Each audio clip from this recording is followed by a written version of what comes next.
નમસ્કાર. ઓમ વક્રતુંડ મહાકાય સૂર્યકોટિ સમપ્રભુ નિર્વિઘ્નમ કુરુ મે દેવ સર્વ કાર્યેષુ સર્વદા. નડતા ગ્રહના શાંતિના સરળ ઉપાય. અગાઉના એપિસોડમાં આપણે સૂર્ય, ચંદ્ર, મંગળ, ગુરુ, શનિ ગ્રહના ઉપાયો વાત કરી ચૂક્યા છીએ. હવે આપણે બુધ ગ્રહની વાતો કરવી છે. બુધ ગ્રહ જન્મકુંડલીમાં હંમેશા સૂર્યની આજુબાજુમાં જ બિરાજમાન હોય છે, રહે છે. સૂર્યથી 28 ડિગ્રી આજુબાજુમાં સૂર્યની આજુબાજુમાં બુધ ગ્રહનું ભ્રમણ રહેતું હોય છે. બુધની રાશિ મિથુન અને કન્યા રાશિ બુધની ગણાય છે. અને બુધની રાશિ નિર્બળ રાશિ મીન ગણાય છે. મીન રાશિ બુધની નિર્બળ રાશિ.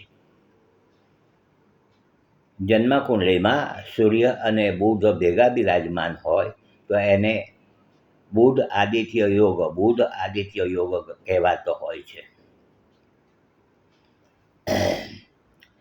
બુધ એ બુદ્ધિનો કારક ગ્રહ છે. આપણું જે મગજ છે એ કોમ્પ્યુટર આખું એમ કહીએ તો કશું ખોટું નથી. તો બુધ એ બુદ્ધિનો ગ્રહ છે, કોમ્પ્યુટર જેને કહેવાય. તો જેટલી પણ ટેકનોલોજી છે, દુનિયાની ટેકનોલોજી, કોઈ પણ કોમ્પ્યુટર હોય, મોબાઈલ હોય કે ચાહે તો બીજું કંઈક સંદેશ વ્યવહારના તમામ સાધનો એ બુધના તાબામાં આવે છે.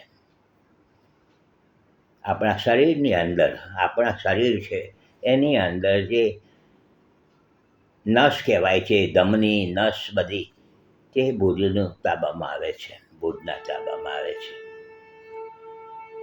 બુધ આપણી જે ચામડી છે એનો કારક પણ ગ્રહ બુધ ગણાય છે. બુધ લગભગ 28 દિવસમાં રાશિ બદલે છે.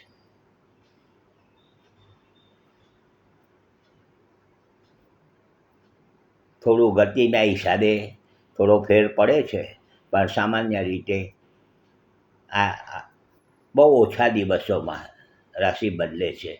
ચંદ્ર પછી સૌથી ઝડપી ગ્રહ જેને કહેવાય, ચંદ્ર 2.25 દિવસે રાશિ બદલે છે, ત્યારે બુધ એના પછી બીજા નંબરે આવે છે. જન્મકુંડલીમાં મેં જેમ વાત કરી કે સૂર્યની આજુબાજુ જ બુધ ગ્રહ જોવા મળશે આપણને. તમે પણ જોજો, તમારી જન્મકુંડલી ખોલજો, એની અંદર બુધ સૂર્યની આજુબાજુ જ જોવા મળશે.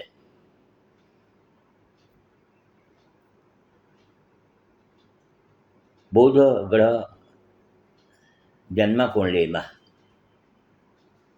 બિરાજમાન નિર્બળ રાશિમાં થયા હોય, અશુભ સ્થાનના માલિક બન્યા હોય, ત્યારે એનું બરાબર ફળ મળતું નથી. બુધ એ તીખર વૃત્તિનો ગ્રહ છે, યુવાન ગ્રહ છે, તીખર છે. ચંદ્રનો પુત્ર ગણાય છે. આમ ઇન્દ્રપુત્ર પણ ગણાય છે અને ચંદ્રપુત્ર પણ ગણાય છે. તો આ બુધની સામાન્ય જેને કહેવાય કે આપણે પ્રાથમિક માહિતી આપણે વાત કરી છે. બુધની વાતો કરવાની છે. કાલે પાછા મળીશું. આપણને બરાબર સારું લાગતું હોય તમે તો જોજો, બીજાને જોવાની ભલામણ કરજો, લાઈક કરજો, શેર કરજો. કાલે પાછા મળીશું. હસમુખલાલ ઝવેરીના સૌને નમસ્કાર. જય શ્રી કૃષ્ણ. ઓમ નમઃ શિવાય.